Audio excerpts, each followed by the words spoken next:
Bonjour tout le monde. Bonjour. Donc, il est midi.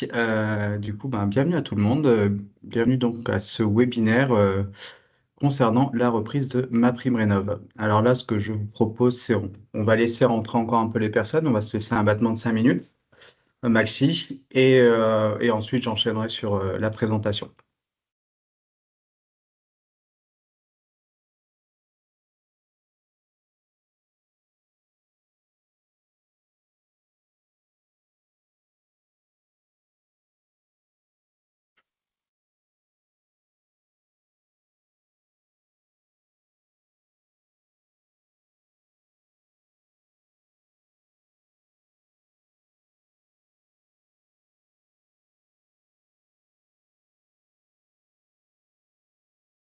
Super.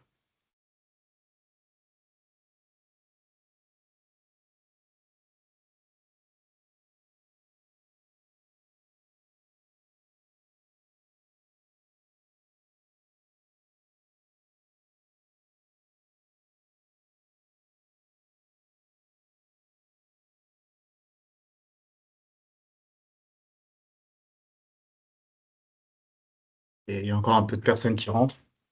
Euh, Ce que je peux faire pour nous chauffer, je vais, euh, je vais vous présenter le contenu de ce webinaire et comment vont s'organiser les échanges. Alors du coup, moi c'est Johan et donc avec ma collègue Adèle, nous allons vous présenter aujourd'hui donc cette reprise du guichet MaPrimeRénov'. Euh, Sachez que ça va durer à peu près 20 minutes cette présentation. Donc moi ce que je vous propose c'est que je vais faire ça sans interruption dans le temps, d'accord? Et c'est pourquoi, comme ça, dans un deuxième temps, on va plutôt dédier un temps sur des échanges type questions-réponses. Donc, comment on va s'organiser? Adèle sera la maîtresse du temps et aussi celle qui prendra vos doléances. Donc, c'est dans la conversation, là où vous nous dites bonjour, n'hésitez pas en fait à mettre vos questions. Et elle va les noter. Puis suite à la présentation, elle me présentera vos questions. Alors, pour information, il est possible qu'il y ait plusieurs questions qui soient similaires. Donc, pour ceux qui veulent poser une question, mettez peut-être un pouce levé pour bien nous montrer que vous êtes intéressé à cette question. Voilà, on va faire en sorte de prioriser les questions qui sont avec le plus d'attente.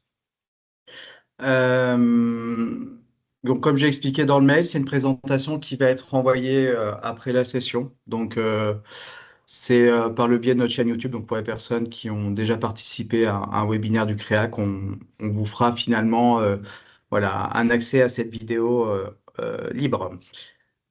Dans le cadre du RGPD, donc vous avez vu, vos caméras sont désactivées par défaut. Donc là, c'est une petite point d'incertitude, mais logiquement, si vous choisissez de les allumer, pour moi, voilà, ça vaut d'acceptation de la diffusion de votre image. OK? Mais par défaut, tout le monde est en caméra et micro éteint. Voilà pour les petites consignes pratiques. Donc on va pouvoir commencer. On est 44. Midi 3. Allez, c'est parti. Donc, on va commencer par me présenter moi, mais surtout de présenter le CREAC. Donc, le CREAC, c'est donc le Centre régional d'éco-énergétique d'Aquitaine. Donc, nous sommes une association d'intérêt général qui a été créée en 1998 en Nouvelle-Aquitaine. Et donc, depuis plus de 25 ans, nous accompagnons les particuliers, collectivités et professionnels dans la transition énergétique, la rénovation des bâtiments et la promotion des énergies renouvelables. Donc, le CREAC, en tout cas, nous, on va accorder une attention plus particulière aux personnes vulnérables ou en perte d'autonomie. Voilà. L'idée, c'est de rendre la transition énergétique accessible à tous. Donc, notre conseil d'administration, c'est un conseil d'administration indépendant. Et donc, le rôle de notre direction générale, pour le coup, c'est d'assurer la cohérence et le bon fonctionnement de l'ensemble de nos actions. Donc, pour faire simple, le CREAC, on est structuré en plusieurs pôles avec une spécialisation dans un domaine complémentaire. Donc, par exemple, on a le pôle Habitat et Énergie qui accompagne les ménages et les professionnels dans les rénovations énergétiques, les énergies renouvelables et la compréhension des aides financières. Nous avons un pôle sur le lutte contre la précarité énergétique. Là, on est plutôt dans l'accompagnement technique et social. Le pôle Habitat Santé qui lui agit sur la qualité de vie dans le logement. Donc, on va faire voilà, des liens avec le vieillissement, le handicap et surtout, on va former les acteurs du secteur social et sanitaire à ces questions de santé-habitat. Et enfin, et enfin, avant enfin, le pôle éducation à l'environnement qui sensibilise les jeunes et le grand public sur les éco-gestes et pratiques durables. Et du coup, le pôle formation qui est le enfin, lui va développer des compétences, des professionnels autour de toutes les thématiques que je vous ai présentées au-dessus. Si on reprend plus spécifiquement les pôles, moi, pour ma part, je travaille au sein du pôle Habitat. Et donc, c'est avec la casquette de conseiller France Rénov que je vous fais ce webinaire. Donc, France Rénov, c'est quoi? C'est le service public de la rénovation de l'habitat. Et donc, nos missions concernent principalement les particuliers, l'accompagnement des particuliers qui portent un projet de rénovation énergétique de leur habitat. Donc, finalement, la charge de nos missions, ça va être une information simple qui est donnée par téléphone. Donc, nous tenons une permanence au sein du CREAC du lundi au vendredi sur des horaires de journée, mais on va aller jusqu'à des conseils personnalisés, conseils qui vont être tenus par exemple en permanence délocalisée sur des lieux de mairie. Là, on va pouvoir plus rentrer dans l'analyse des besoins et aussi dans les détails. Et enfin, donc là, s'il est jugé nécessaire, nous pouvons également nous déplacer au domicile des ménages, d'accord, pour notamment faire une évaluation énergétique du logement qui permet d'orienter au mieux le ménage vers son projet. Voilà un petit peu les tenants aboutissants. Donc, les principales missions du CREAC et surtout, ben, qu'est-ce que c'est un espace conseil France Rénov et quelle est ma mission au quotidien? Sur la slide d'après, on arrive sur le contexte. Donc, le contexte est une année 2025 qui est riche, riche en émotions. Et commençons par la première partie, bah, c'était les objectifs. Donc, l'ANA nous a présenté des objectifs avec un budget qui est voilà, ce qu'il est de 3,6 milliards d'euros pour un nombre prévisionnel de 350 000 rénovations avec une répartition par geste et une répartition en rénovation d'ampleur. Donc, bah, il a fallu faire un bilan. Alors, c'est pas moi qui le fais, c'est l'ANA qui a sorti en fait un bilan à la fin du premier semestre, donc qui coïncidait de toute façon avec la suspension. Mais en tout cas, voilà, un certain nombre de logements qui ont été rénovés, un certain nombre d'argent public qui a été déployé avec des publics cibles. Si on fait une extraction déjà un peu plus précise, la rénovation par geste, ça représente plus de 100 000 logements avec un certain taux d'aide accordé, un nombre de bénéficiaires, et à côté, la fameuse rénovation d'ampleur, celle qui est en ce qu'on appelle le parcours accompagné, qui elle aussi bah, a généré un certain montant d'aide, un certain lot de travaux et un certain nombre de logements, mais donc de propriétaires. Ce qui est intéressant, c'est de voir finalement le bilan. Avant qu'on parle de la suspension, c'est de dire, mais qu'est-ce qui s'est passé concrètement? Donc déjà, en termes de dynamique territoriale, autant le geste par geste, on est sur une dynamique qui était quasi similaire à 2024 pour 2025, bien moins que 2023, mais la raison, elle est toute simple, c'est parce qu'il y a la mise en place de mon accompagnateur Rénov'. Et donc, pour le logement individuel, c'est là où c'est intéressant. On constate un boom du nombre de dossiers déposés avec une pente accroissante. Et ce qui est intéressant, c'est qu'au moment de la fermeture du guichet de la rénovation globale, on a 95 000 dépôts de dossiers en rénovation d'ampleur. Euh, voilà. Rappelons-nous juste il y a quelques instants les objectifs présentés avec le budget présenté par l'ANA sur l'année 2025. Allez, une petite chronologie dans le temps. Qu'est-ce qui s'est passé ces 3 derniers mois? Donc, bon, je pense que la plupart vous êtes au courant, mais ça fait du bien. Ce petit exercice, moi, il m'a bien rappelé qu'on est quand même, on a quand même eu pas mal d'éléments transmis de la part du national. Donc, alors, du national, pardon, j'ai un petit souci. Voilà. Déjà, bon, ben, première concertation le 17 juin, donc nous y compris, tout le monde, hein, on a entendu parler qu'il y avait l'objectif de fermer le guichet MaPrimeRénov'. Donc, cette première concertation le 17 juin a posé les bases bah, d'une fermeture le 23. Suspension de MaPrimeRénov' en parcours accompagné. 22 juillet, deuxième temps de concertation, où là, donc, il a été reprécisé, cette fois-ci avec le travail qui a été fait avec les têtes de réseau et du coup le ministre, bon, bah, quelles allaient être finalement les conditions de la reprise. Au cours d'été, donc, notre ministre nous a informé en parallèle qu'il allait avoir des dispositifs de lutte contre la fraude sur MaPrimeRénov' qui allaient être massifiés, notamment le déploiement de la loi Thomas Cazenave. Voilà, et un focus sur les accompagnateurs Rénov'. Le 5 septembre, l'ANA se rassemble au sein du conseil d'administration pour valider finalement les hypothèses qui étaient émises de l'été, donc les modifications des aides à la reprise du guichet, mais un peu plus tard. Donc finalement, 2 jours plus tard, publication du journal officiel du décret et des arrêtés pour que finalement, hier, il y ait la reprise et la rupture du boucher sous condition, conditions que je vous présenterai après. Et bien entendu, je me permettrai de vous faire déjà des premières estimations de ce qui est prévu sur 2026 au 1er janvier, parce que ça a été, des éléments concrets ont été apportés dans ces décrets et ces arrêtés du début de mois. Donc finalement, avec MaPrimeRénov', on reprend à la base, hein. 2 parcours possibles. Une rénovation par geste, une rénovation d'ampleur, qui s'appelle parcours accompagné. Dans le premier cas, pour faire simple, mais je pense pour les entreprises, vous commencez à être habitués, MaPrimeRénov' est cumulable avec des C2E, avec un prêt à taux zéro sous forme de bouquet, et puis la TVA à 5,5 pour la rénovation énergétique. La rénovation d'ampleur, autrement, elle, c'est un accompagnateur rénov', donc un acteur qui est agréé avec l'ANA pour accompagner les ménages dans les démarches des projets. Et là, dans ce cas-là, ben, les C2E ne sont pas cumulables dans cette option. Écoprêt, TVA 5,5 fonctionne aussi pour la rénovation d'ampleur.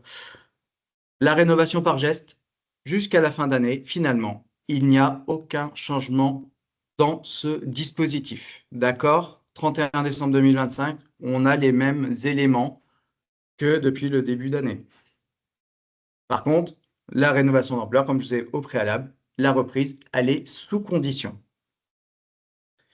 Les autres dispositifs tenus par l'ANA, notamment MaPrimeRénov' copropriété, MaPrimeAdapt' et MaPrimeLogement décent, les dispositifs sont inchangés eux aussi jusqu'à la fin d'année. Donc finalement, le seul qui est impacté réellement, bien sûr, c'est le parcours accompagné MaPrimeRénov'.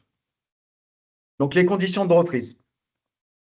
Seuls les ménages dits très modestes sont concernés par la reprise de MaPrimeRénov', voire modestes. Ça mesure s'il reste des dossiers disponibles pour eux. Ce dispositif ne se rouvre qu'aux logements qui sont étiquette EFG avant travaux. Fin du bonus de la passoire et réajustement des pourcentages aides. Fin du critère UBAT et du saut de 4 classes énergétiques dans les critères d'éligibilité des aides. Et finalement, on se retrouve en termes d'éligibilité de pourcentage dans un tableau que je vous présente après. C'est un saut de 3 classes énergétiques maximum qui sera finançable. S'il y a plus, il y a plus, mais on restera sur le plafond de 3. Il faut savoir que pour cette reprise, donc la fameuse jauge des dossiers, nous, on a un accès, les espaces conseils France Rénov', sur les dossiers qui ont été déposés depuis hier. Voilà, petit panorama du coup. Bah, la reprise, donc pour un très modeste EFG avant travaux, c'est 80%. Il n'y a plus de coup de pouce quand on parle de la prime coup de pouce, de la prime précarité logement F ou G. Donc on retire les 10% supplémentaires.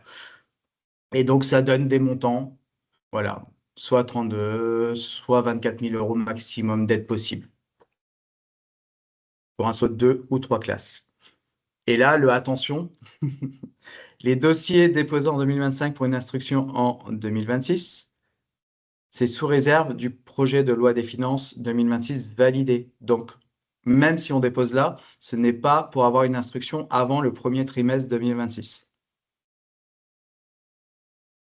Deuxième temporalité, donc là, c'est aujourd'hui. Aujourd'hui, c'est les conditions. Donc, ça sous-entend que les ménages modestes, intermédiaires et revenus aisés, ils ont toujours MaPrimeRénov' parcours accompagné qui est fermé pour eux. Maintenant, 1er janvier 2026, ça laisse supposer qu'on les réintègre. Mais il y a eu d'autres éléments qui ont été édictés par les arrêtés et les décrets du début de mois, Déjà, on va reprendre le geste par geste. Pourquoi? Parce que les chaudières biomasse ne sont plus subventionnées par MaPrimeRénov', de même que l'isolation des murs, isolation par l'intérieur ou par l'extérieur. Au niveau du guichet MaPrimeRénov', parcours accompagné, oui, il se rouvre avec les nouvelles règles et selon les nouvelles conditions qu'on a commencé à discuter ensemble pour les très modestes. Le maintien de MaPrimeRénov' par geste pour les maisons FG. Donc oui, les maisons dites passoires peuvent toujours demander une rénovation par geste. Et de même, on a le report de l'obligation de DPE pour la MaPrimeRénov' par geste. Donc là, pour ceux voilà, qui se rappellent des règles, là, on est plutôt sur des suspensions d'une règle de base qui a été prévue par MaPrimeRénov' en 2023. Et enfin, en conclusion, toujours, c'est le projet de loi des finances 2026 qui valide tout ça. D'accord? Alors, le petit panorama sur 2026, il ressemble à ça. Donc, finalement, il s'est un peu simplifié. Soit j'ai un saut de 2 classes, soit j'ai un saut de 3 classes, soit j'ai 30 000 euros de plafond de dépenses éligibles, soit 40. Et après, bon, avec les fameux pourcentages par catégorie de ménage. Et on a le fameux écrêtement si des aides complémentaires sont mobilisables. Et donc, la nouvelle spécificité, en plus de l'absence du UBAT et du saut de 4 classes, c'est de rajouter donc que seules les classes de travaux EFG, pardon, les étiquettes avant travaux EFG sont éligibles au parcours accompagné. OK? Donc ça, on le garde bien en tête. Ça va de fait sortir un certain lot de possibles maisons rénovables qui étaient déjà des avant travaux, mais qui pouvaient très bien prétendre à un saut de 2 classes ou 3 classes finalement pour passer en B ou A. Mais elles ne le sont plus du coup éligibles. Là, on vient de faire un petit point sur MaPrimeRénov' et tout ce qui était concerné. J'ai vu qu'il y a eu des échanges sur le chat, donc bien entendu, ma collègue Adèle reprend bien les questions et vérifie, et on en discutera après. Je fais un petit laïus du coup. Alors, c'est les C2E. Alors, ça aurait été dommage qu'on n'en parle pas parce qu'on est tous rassemblés aujourd'hui, parce que l'évolution principale, oui, c'est de la reprise du guichet MaPrimeRénov', mais finalement, d'autres éléments se rajoutent à MaPrimeRénov', notamment les C2E. Alors, la première, c'est que les fiches, alors, pour rappeler les C2E, c'est les pollueurs-payeurs, et donc c'est des fiches standardisées par type de travaux qui sont concernés. On va trouver les systèmes, on va trouver l'enveloppe, on va trouver la rénovation globale, mais elle qui est seulement mobilisable par l'ANA.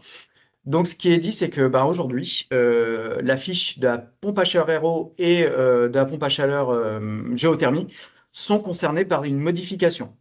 D'accord? Donc, c'est des nouveaux critères de calcul pour la fiche C2E. Et surtout, c'est l'arrêt, pour ceux qui connaissaient le principe du coup de pouce chauffage, c'est l'arrêt du coup de pouce chauffage en forme forfaitaire. Aujourd'hui, on va parler d'un coefficient multiplicateur. Et le petit plus, c'est de parler aussi du fait que les résidences secondaires ne sont pas éligibles au coup de pouce chauffage. Toujours éligibles à la barre TH, mais plus au coup de pouce. Concernant le 1er janvier 2026, donc ça, c'est pas demain ni aujourd'hui, c'est après-demain. Les chaudières biomasse et appareils indépendants sont eux aussi touchés par le coup de pouce. Donc, les fiches ne sont pas modifiées, mais c'est seulement la teneur du principe du montant forfaitaire, où là, on va trouver un coefficient multiplicateur du forfait C2E. Donc, pour la chaudière biomasse, c'est 5, et pour les poêles, c'est par 5 ou par 4 ou 5, mais en remplacement de poêle au charbon. Donc, on n'est pas trop concerné dans cette région pour du coup de pouce des poêles.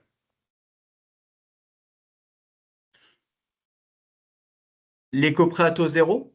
Alors, celui-là, bien entendu, il faut financer les restes à charge. C'est toujours intéressant de savoir qu'il y a des prêts qui financent et notamment quelques éléments à prendre en compte sur l'année. Déjà, depuis le 1er juillet, on a une harmonisation des critères avec ceux de MaPrimeRénov'. Donc oui, la rénovation globale de l'éco-prêt à taux zéro, c'est de dire 2 sauts de classe énergétique minimum, 2 postes d'isolation minimum. D'accord? Euh, et donc, voilà, les critères, isolation par extérieur, bon, Réno Global, 4-4, mais de fait, étaient déjà inscrites finalement dans les audits. En tout cas, c'est pour ceux qui ont eu à déposer un prêt de Réno Global avec 35% de gain énergétique. On oublie. Aujourd'hui, on va parler des mêmes critères de MaPrimeRénov'. Et donc, par anticipation, au 1er janvier 2026, bien que MaPrimeRénov' ne finance plus l'isolation des murs ni les chaudières biomasse, on peut quand même avoir un prêt à taux zéro sous forme travaux par travaux, geste par geste, avec le prêt, voilà, sans nécessairement finalement être éligible à ma prime rénov, malgré l'harmonisation. C'est tout beau, c'est tout neuf, ça a été sorti aujourd'hui, c'est le guide des aides financières 2025. Donc, pour ceux qui l'ont téléchargé, ben voilà, il y a quelques éléments qui ont été modifiés. Et là, c'est sympa, ils ont mis des petits patchs pour bien identifier les nouveautés. Et on a le guide et le mode d'emploi MaPrimeRénov qui a été aussi mis à jour. Donc voilà, n'hésitez pas à vous faire cette petite lecture en complément du webinaire d'aujourd'hui. Je vous enverrai dans le mail une information dessus. Donc écoutez, on arrive à la fin du webinaire. Donc j'ai tenu mes 20 minutes. On arrive à la session des questions-réponses.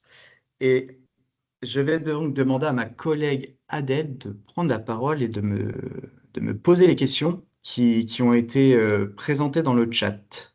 Il y a sans surprise des questions qui concernent l'aide de Bordeaux Métropole. Donc, on va faire un petit focus, mais vraiment pas longtemps là-dessus. Pour votre information, il y aura un webinaire que j'animerai la semaine prochaine concernant les aides d'une manière générale, mais avec des précisions apportées sur Bordeaux Métropole.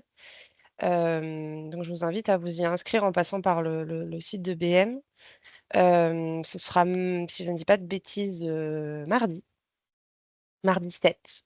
C'est entre midi et 2. Donc voilà, on va pas trop passer de temps sur les aides Ouais. de Bordeaux Métropole aujourd'hui. Et on finira par répondre sur les aides concernant Bordeaux Métropole. Pour toi, Johan, Mhm. euh, il est difficile de demander à nos clients d'attendre 2026 pour lancer leurs travaux.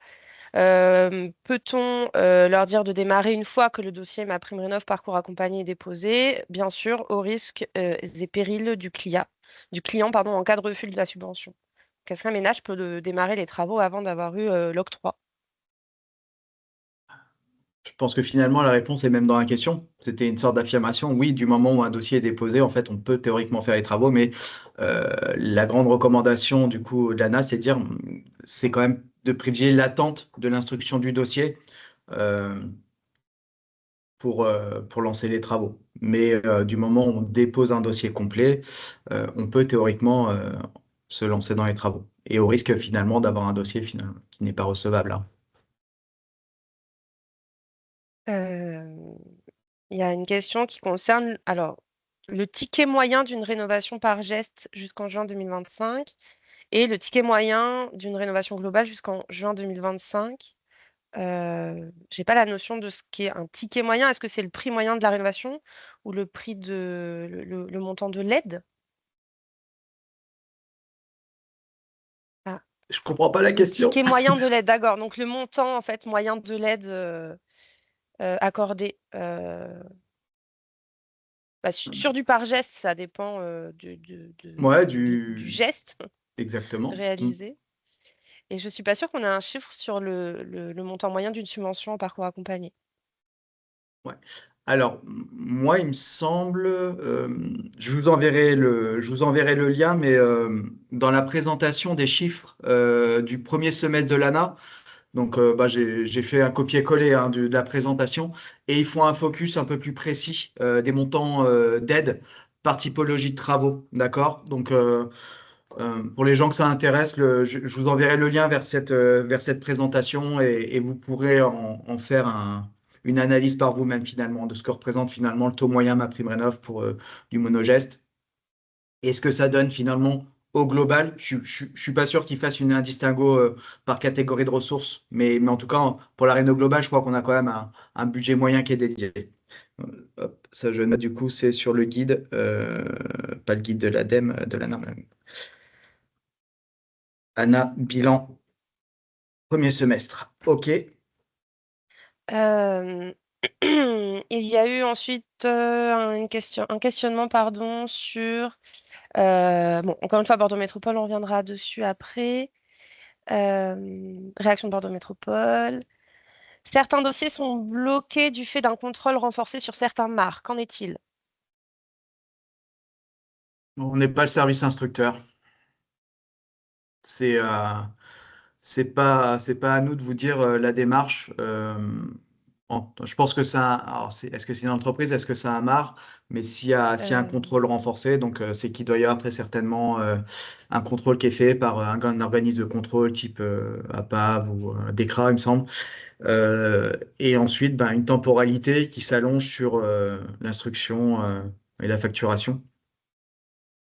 Mais non, ça, nous, l'espace Conseil français, on n'est pas concerné par ces questions-là. Par contre, on sait d'expérience, bien sûr, que avoir un contrôle renforcé sur un dossier MaPrimeRénov allonge d'autant plus ben, les délais pour la réception des fonds en fin de travaux. euh, Ensuite, nous sommes à... euh, Ah oui, alors, la suppression de l'éligibilité de l'isolation des murs à partir de 2026 est étonnante, car l'isolation des parois verticales contribue beaucoup à la performance globale du logement et pèse lourd sur le coût du travaux. Quelle est l'idée derrière? Johan, ton avis sur la question? Je suis pas là pour avoir des idées. Non, non. Là, on est dans le factuel. Hein. C'est comme ça que le décret et l'arrêté ont été présentés le 8 septembre. C'est l'arrêt des subventions de l'isolation des murs par l'intérieur et par l'extérieur pour 2026. Mm. C'est factuel. J'ai pas d'idée à vous présenter parce que j'ai même, dans l'immédiat, j'ai vraiment pas réfléchi à la question. Je peux par contre comprendre que quelqu'un pour qui son métier, c'est de faire ce travail-là, d'avoir la compétence, le RGE, un bon suivi de ses clients, bon, bah, il peut se poser des questions de son côté, ben, pourquoi on lui retire cet élément-là si, ben, en plus de l'autre côté, la Réno Global, ben, on voit que c'est un petit peu balbutiant aussi de l'autre côté. Donc, c'est du libre à chacun de se poser des questions et il me semble aussi, si vraiment ça vous interpelle en tant qu'entreprise, ben, renseignez-vous auprès de vos fournisseurs, auprès de vos fédérations ou voir s'il n'y a pas des travaux qui sont en cours justement avec le ministère sur, bah, sur le retrait de l'option isolation des murs dans le geste par geste. Oui. Concernant la réouverture donc d'hier, est-ce qu'il y a des dossiers qui ont pu être déposés depuis la réouverture, vu que la plateforme semble bloquée? Alors, hier, moi je vous avoue, hier j'avais d'autres choses à faire que de regarder si la plateforme était fonctionnelle.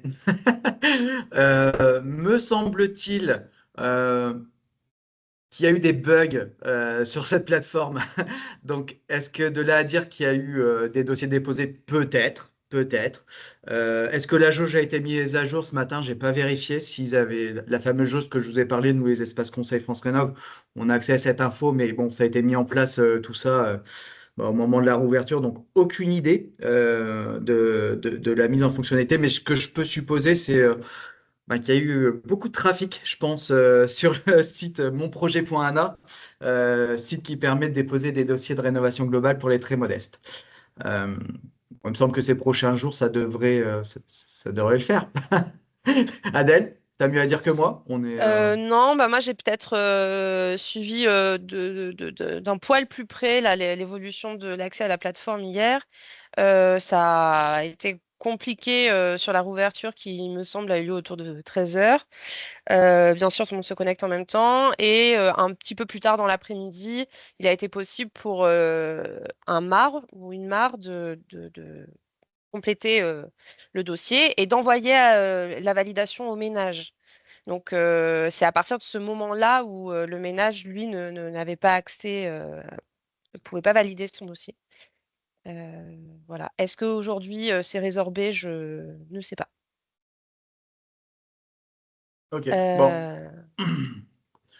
Euh, à voir là dans les heures et les jours qui suivent pour voir si on arrive à avoir des confirmations de dépôt de dossier, quoi. Ok.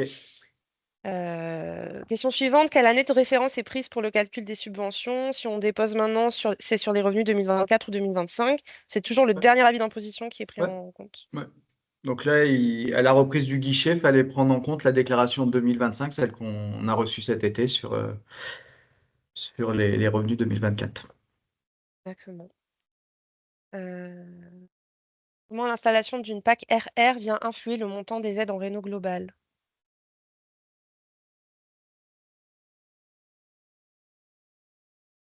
Je Peut-être, comprends bien la question, c'est une pompe à chaleur RR, donc qui n'est pas éligible par geste auprès de ma prime rénov, devient éligible dans un parcours accompagné puisque elle impacte l'économie d'énergie. ouais, Elle va impacter le saut de classe. d'accord. Ouais. Euh, On fait un petit laïus peut-être pour rappeler, parce que je pense qu'il y a peut-être dans l'eau des gens qui sont pas trop concernés par la réno globale. En gros, le principe, c'est deux choses. Soit je vais faire des demandes forfaitaires en geste par geste, monotravaux, monogeste. Et là, finalement, ben, des matériaux ou en tout cas des systèmes ne sont pas éligibles au geste par geste. Et typiquement, la pompe à chaleur RR. Par contre, du moment où je fais de la rénovation globale, en fait, l'outil qui est utilisé pour analyser un dossier, c'est ce qu'on appelle un audit énergétique. Donc, un audit énergétique, c'est une analyse du bâtiment avant travaux, avec les déperditions, de l'enveloppe, le type de chauffage qui est mis en place. Et donc, on va intégrer un ensemble de scénarios de travaux et de travaux induits qui vont permettre ben, à ce logement de passer d'une passoire à une étiquette A, B ou C. Et ben, tous ces travaux vont contribuer à la performance du bâtiment. Et là, dans ces cas, ben, vu que la pompe à chaleur reste de fait quand même un système de thermodynamie avec un COP, et ben là, on peut l'intégrer, en tout cas, dans la réno globale. La pompe à chaleur s'intègre dans un des gestes finançables par le projet. Donc, on ne va pas demander à un ménage de sortir une pompe à chaleur RR qui n'est pas éligible en monotravaux dans la réno globale. C'est vraiment le full package. J'isole les murs, j'isole le toit, les sous-bassements, je mets un système de chauffage performant et compagnie, compagnie. euh, Après ça, il est demandé si un client prévoit une rénovation globale d'ampleur, donc en parcours accompagné, est-ce qu'il peut aussi bénéficier d'une subvention en monogeste, par exemple les C2E pour une pompe à chaleur, en parallèle. Alors, en termes de cumul et non cumul, on Mm. reprend. La réno globale, en fait, elle va intégrer tout un lot de travaux. Donc, deux postes d'isolation minimum. Voilà, j'isole mes murs, euh, j'isole mes murs, je remplace mes fenêtres de poste. Et pour le moment, je garde ma chaudière, pour plein de raisons. Euh, Si on respecte les critères d'éligibilité à la réno globale, pour deux postes d'isolation, plus un changement de ventilation, plus voilà, je peux demander par geste une aide spécifiquement sur le chauffage. Mais par contre, il ne faut pas qu'elle soit intégrée dans l'audit énergétique pour vérifier le schéma de cohérence, le saut de classe et deux postes d'isolation. Donc, oui au cumul, mais pour des travaux différents. Et donc, c'est vraiment l'approche de l'audit énergétique qui va être un peu l'élément fondamental pour vérifier derrière si je peux potentiellement rajouter un monotravaux sur quelque chose. C'est comme ça que Euh, tu le dirais, Adèle? oui, exactement. Je précise juste un point sur un équipement qui serait éligible à du monogeste auprès de ma prime rénov, ce qui n'est pas le cas pour les pompes à chaleur RR, mais par exemple pour un poêle à bois qui viendrait plusieurs mois après bon, qui serait pas fait en même temps que le dossier, mais qui viendrait quand même en parallèle. Le ménage ne peut pas ouvrir un dossier de parcours accompagné et un dossier de monogeste. Donc sur ma prime rénov et mon projet ANA, on peut pas. En fait, on doit attendre d'avoir clôturé son dossier de parcours accompagné pour ouvrir une nouvelle demande monogeste. C'est la seule subtilité que je viendrai apporter à ta réponse. Ouais, merci Adèle, ouais. C'est c'est le point en Euh, plus. donc le lien pour le webinaire de Bordeaux Métropole a été partagé par Laurent Dufourc dans la conversation. Donc, Merci si vous Laurent. voulez vous y inscrire, si ce n'est pas déjà fait, voilà, vous avez le lien directement qui a été partagé. Au vu des bonifications, des montages du type pompe à chaleur en monogeste, plus parcours accompagné sur d'autres travaux, type isolation des murs, est-il possible? Alors, des montages du type.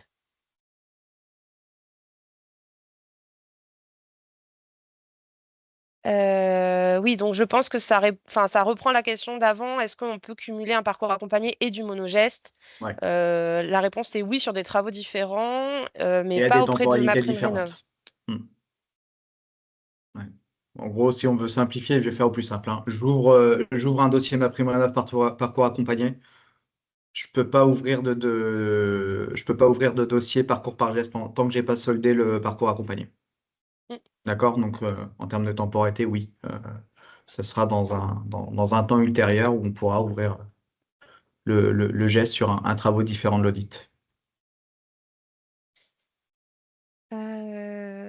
Est-ce qu'il vaut mieux attendre 2026 pour déposer des dossiers? Bah, si vous avez quelqu'un de très modeste, c'est juste que dans tous les cas, les dossiers seront inscrits en 2026 sur la base d'un projet de loi des finances validé. Donc, ayons un gouvernement, ayons un gouvernement qui valide le budget 2026.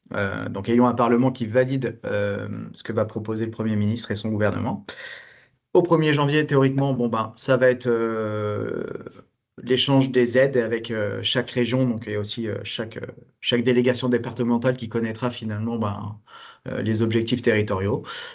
Et après, ben, au sein de chaque administration, ils vont mettre à leur sauce donc pour analyser et instruire au premier trimestre 2026. Donc, ceux qui sont faits pour être très modestes maintenant, c'est fait. J'ai envie de dire, je ne sais pas Adèle si tu veux dire autrement, mais disons qu'à l'échelle nationale, 13 000 dossiers, au regard de la dynamique, il est possible, très hypothétique, hein, que assez vite, finalement, les choses se soient un petit peu consommées. Maintenant, si pour tous les autres ménages, dans tous les cas, modestes, intermédiaires, revenus aisés, faut attendre 2026 pour qu'ils déposent un dossier sur ma prime rénov. Voilà. Donc, si c'était votre question par rapport aux très modestes, tentez, tentez, hein, le guichet reste ouvert, il a commencé hier, donc il est là normalement jusqu'à la fin d'année pour être très modeste. Concernant les dossiers déposés au mois de juin avant la fermeture, est-ce qu'on a une idée de la date d'instruction? Non. Mm. Non, et puis on n'est pas à l'instruction. Tout ce qui a été dit, c'est que la fermeture du guichet était une des raisons. De toute façon, hein, alors, la fraude a été mise en avant, elle est réelle, hein, on va pas se le cacher. Mais bien entendu qu'il y a eu, il y a eu une vague de dépôt de dossiers. Euh, je vais juste revenir un peu en arrière pour vous rappeler ce point-là en particulier. Alors, je vais passer vite. Voilà. Et donc, on va mettre le pointeur laser sur ça. Ça, c'est la dynamique de dépôt de dossier du mois de juin de cette année.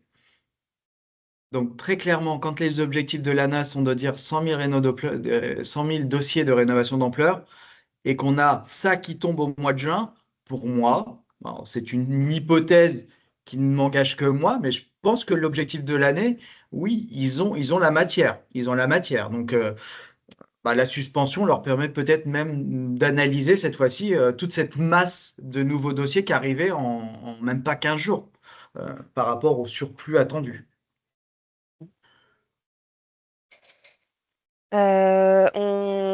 Je pense qu'il faut qu'on reclarifie l'histoire de la possibilité de déposer plusieurs dossiers en parallèle, en simultané, puisqu'il y a des questions qui reviennent là-dessus. Est-ce que plusieurs dossiers monogestes peuvent être déposés en même temps?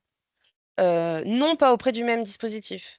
On ne peut pas déposer deux dossiers différents MaPrimeRénov', un sur un poêle et un sur l'isolation des murs. Ça, on peut pas le faire. Il faut que sur ma prime rénov et sur mon projet ANA, un dossier ne peut être ouvert que s'il n'y en a pas déjà un ouvert. Il faut clôturer le premier dossier pour lancer le deuxième. Mais par contre, on peut déposer un seul dossier pour les deux gestes en même temps. C'est quand même du monogeste. Il y a un seul dossier pour les deux. Euh, Et il faut il faut attendre la fin du parcours accompagné. Donc, ce n'est pas possible en simultané. Je pense que ça répondait à quelque chose qu'on disait oralement, donc je ne sais pas ce qu'on disait à ce moment-là. Euh, Est-ce qu'on a clarifié l'histoire de la possibilité de faire plusieurs dossiers en même temps ou pas?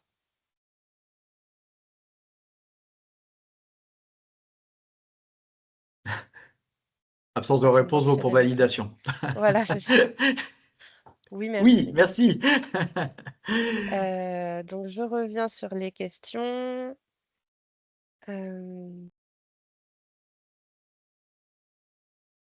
Les aides de Bordeaux, on reviendra après De dessus. nouveau. Alors, pas Pour un après, dossier un webinaire modeste, spécifique. c'est ça. Pour un dossier modeste, si nous déposons un dossier et que le budget est dépassé, pourra-t-on déposer un nouveau dossier en 2026? Je pense que j'ai compris. En fait, J'ai tous compris les la dossiers question. qui sont déposés à partir de maintenant, à partir d'hier, euh, ils sont, ils seront financés grâce au budget 2026. Donc, ils sont déjà liés au. au nouveau projet de loi de finances 2026. Donc, si le budget est dépassé, ça dépend de quel budget vous parlez. Si vous parlez du budget 2025,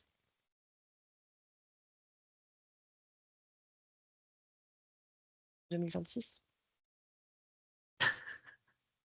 Tous les dossiers déposés à partir de maintenant sont rattachés au budget 2026, en fait. Quelle est l'ampleur de la fraude?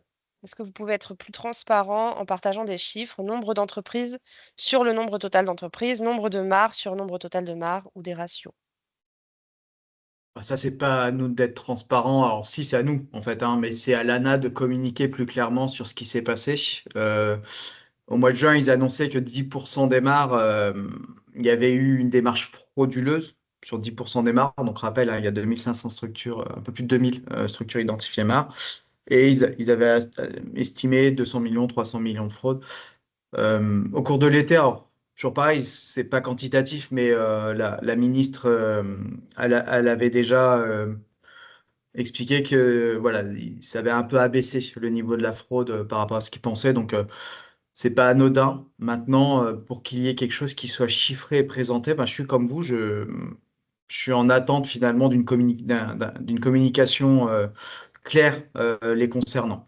Euh, la fraude, elle n'est pas anodine. Je veux juste quand même qu'on soit d'accord sur ce point-là. Ma collègue Adèle et moi-même, en fait, ben, vu que notre quotidien, c'est de l'accompagnement pour des ménages, oui, on a tous été au sein de l'équipe confrontés à cette problématique d'un ménage qui arrive, qui me dit, je ne sais pas ce qui m'est arrivé. Euh, je me suis retrouvé avec une entreprise qui a récupéré un peu les choses. Quelqu'un s'est présenté en comme un marre, mais il venait de Franche-Comté et compagnie. Donc, en fait, on a tous vécu une personne qui n'a pas compris ce qui lui arrivait sur une démarche projet.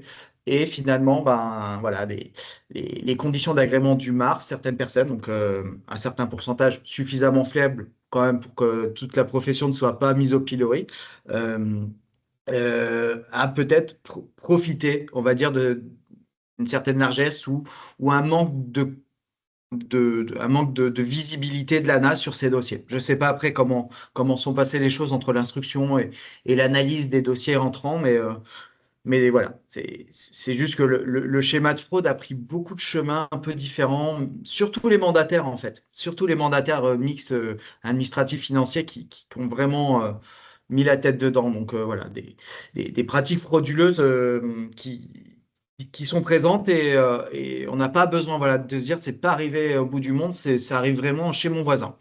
Donc, bien entendu que pour que la démarche, bah, on puisse contrer du mieux possible la fraude. Alors, je me suis essayé un exercice, pas pour vous aujourd'hui, mais pour un autre webinaire que je vais animer bientôt. C'est quelles sont les actions en lien avec la fraude qu'ont mis en place en fait l'ANA ces derniers mois, en fait, ces dernières années. Mais en fait, ils sont pas restés passifs. Ils sont pas restés passifs. Ils ont et sur de la communication et sur des outils qu'ils ont en interne administratif et compagnie. Et en fait, ce qui s'est passé, c'est que les limites de l'administration étaient visibles. Il a fallu en fait augmenter et forcer le législateur, avec notamment la loi Thomas Cazenave, donc qui est une loi permettant, bah, on l'espère, d'améliorer l'outillage sur les fraudes. Voilà, donc celle-ci, elle s'est inscrite dans la loi, ce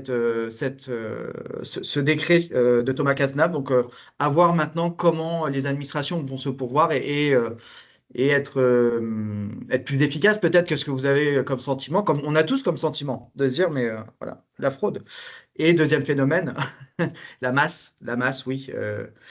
Je pense raisonnable de dire que il est possible, il est même probable qu'ils aient mal anticipé que le succès de mon accompagnateur les engageait, eux, en fait, à répondre à ces attentes-là au sein des instructions, au sein de l'humain qui doit inscrire des dossiers, au sein de l'avènement d'un nouveau métier qui est mon accompagnateur Rénov, un agrément sur lequel des gens, ben, on n'avait pas une formation sur la compréhension d'une démarche administrative. Alors, quand je dis au centre Cisco, si, on connaît la démarche administrative, mais les attentes d'une administration comme l'ANA, les retours, un instructeur qui répond comme ChatGPT, alors qu'on est tous sur un nouveau métier qui s'est monté il y a un an et demi. Donc, on peut se dire que nous, on a vécu ça comme un moment où on s'est senti un peu délaissé, mais eux-mêmes, peut-être les instructeurs, n'arrivaient pas eux-mêmes à répondre eux-mêmes à ses propres attentes en disant, mais on manque nous-mêmes d'éléments concrets parce qu'on vit.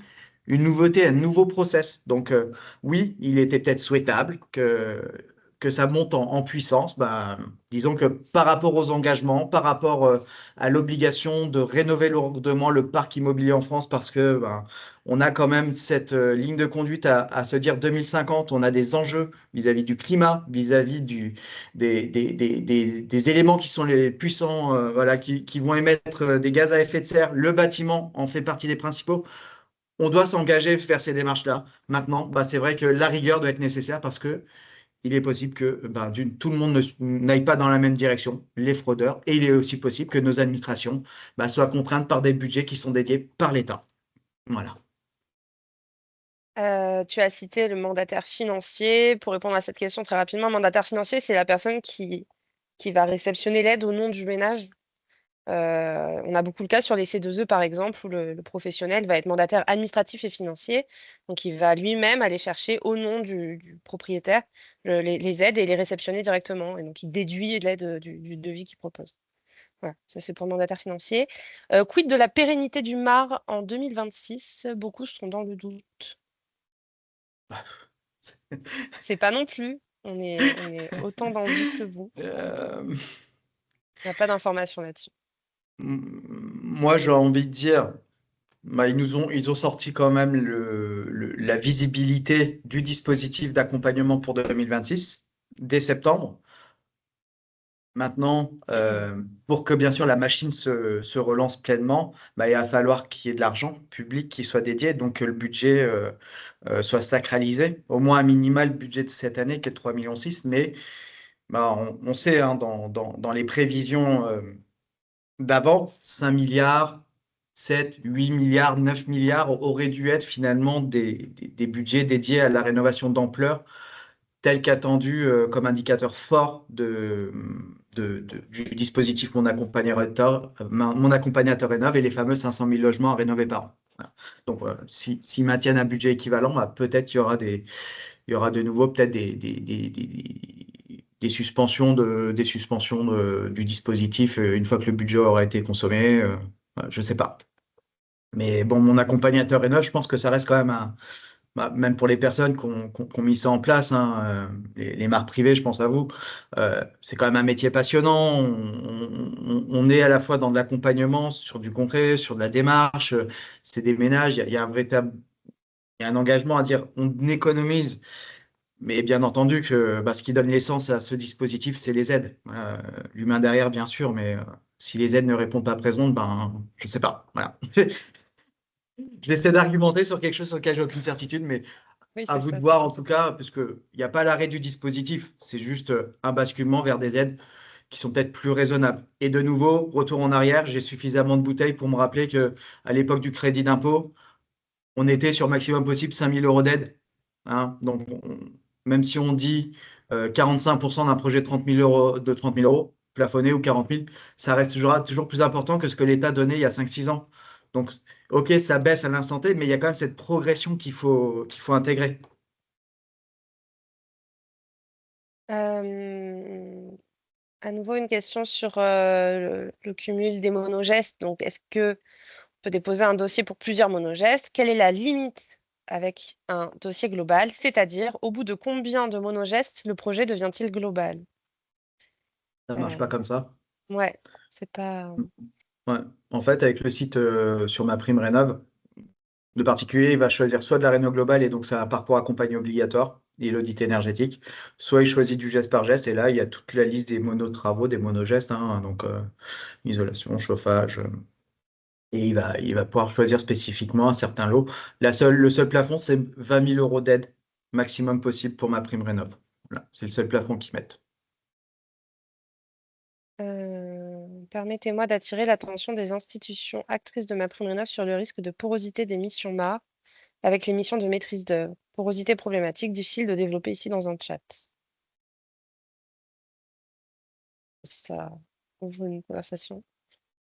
Est-ce qu'il sera possible de recevoir la présentation de Johan aujourd'hui? Alors, comme expliqué, le webinaire est enregistré. Donc, vous aurez accès en tout cas, au webinaire par la chaîne YouTube du CREAC. Les questions se sont un petit peu calmées, mais Ouais, voilà, on reste ouais, encore ouvert quelques minutes si il y a des choses qui vous viennent. ouais. Peut-être j'en profite pour répondre aux questionnements sur Bordeaux Métropole. Vas-y Adèle, et après je prendrai la parole moi aussi le temps de nourrir deux, trois questions pour un truc Mm, en particulier que je souhaite mettre en place au sein du CREAC vu qu'on est avec les ouais. entreprises. Mais à toi d'abord, fais un teasing sur la réunion de la semaine prochaine. Donc voilà, encore une fois, si vous souhaitez avoir des renseignements sur Bordeaux Métropole, il y a un webinaire dédié mardi prochain. Euh, En fait, ce qu'il faut retenir, c'est que Marénov Bordeaux Métropole, donc le dispositif de soutien financier sur Bordeaux Métropole, euh, a un règlement d'intervention qui est distinct de celui de MaPrimeRénov', donc des aides nationales. Et donc Marénov Bordeaux Métropole n'a pas modifié son règlement d'intervention et n'est donc pas impacté par le retrait des aides du parcours accompagné. Le calcul va donc se faire exactement de la même manière qu'il a été fait jusqu'à présent, de janvier à juin. Bordeaux Métropole va faire l'hypothèse que le ménage aurait pu obtenir X euros de la part de MaPrimeRénov' en parcours accompagné et va donc calculer ce que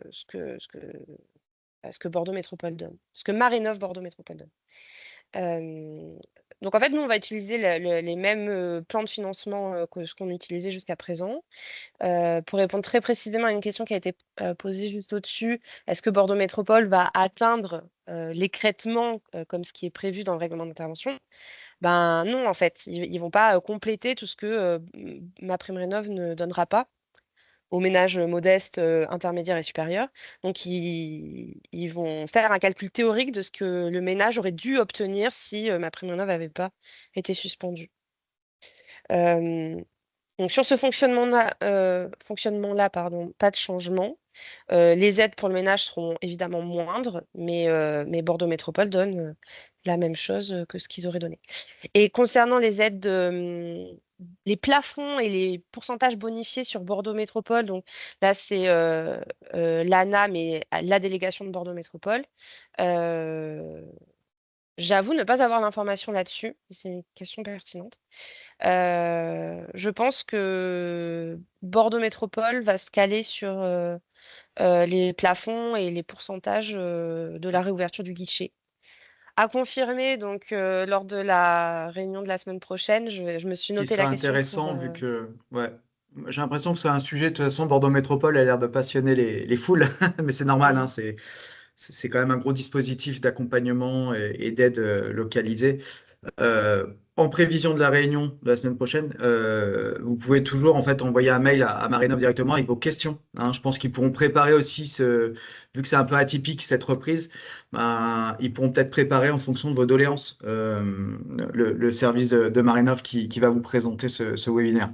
Moi, je peux pas en dire plus. Voilà, je suis comme toi, Adèle. De toute façon, voilà, c'est Marinov, c'est bien un dispositif qui est tenu par Bordeaux Métropole avec leur règlement à eux. Donc, l'idée, c'est que ça continue à bien couler pour les gens qui ont des projets sur la métropole, malgré voilà, les petits couacs relatifs à ma prime rénov ces derniers mois.